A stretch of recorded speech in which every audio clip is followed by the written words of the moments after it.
வணக்கம். 2:20 உங்களை சந்திக்க வந்ததுக்கு மனம் ரொம்ப பெருமையாக இருக்குது.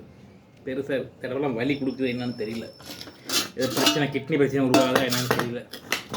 ஆமாம், இப்போ நான் ஏன் உங்களை சந்திக்க வந்தேனாக்கா, நம்ம எங்கே போகிறோம்னா டெல்டா மாவட்டம் போகிறோம் பார்த்துங்க. ஞாயிறு திங்க 2 நாள் என்ன சோறு அரிசாகவே இருக்குது. இன்னொரு விஷயம் விட்டுருக்கலாமா? புட்டு மறிக்க இடியாப்பம் மறிக்க இருக்குது, அப்படி ரப்பாக இருக்குது. நான் தான் கரண்டி போடல. ஓ சரி, ரொம்ப அரிசியாகவே இருக்குது. சரி, பசி தாங்க முடியல. இன்னொருக்கு வேவெல்லாம் விட முடியாது. இன்னும் 2 விசில் விட்டுருந்துக்கலாம், தப்பு பண்ணிட்டோம். சரி பரவாயில்ல, சரியான பசியாக இருக்குது. இப்போ நம்ம என்ன பண்ண போகிறோம்னாக்கா, ஞாயிறு திங்க டெல்டா மாவட்டம் போகிறோம், கொங்கு மாவட்டத்துலேருந்து.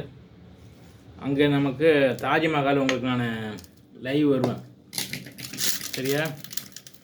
ஆமாம், நான் பாரதி வரிகள் விதை தாஜ்மஹால் லைவ் வருவேன்.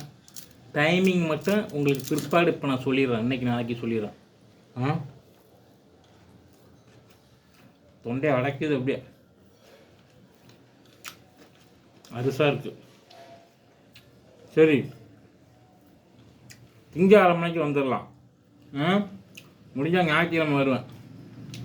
லைவ் வர முடியாதீங்க, வீடியோ அப்லோடு பண்ணுவேன், பாருங்கள், சரிங்களா? ஒரு தாய்க்காக வேண்டி ஒரு மகன் கட்டிய தாஜ்மஹால். டெல்லியில் எப்படி மும்தாஜிக்காக வேண்டி ஷாஜகான் கட்டினாரோ, இந்த மாதிரி தாய்க்காக வேண்டி ஒரு மகன் கட்டின தாஜ்மஹால்.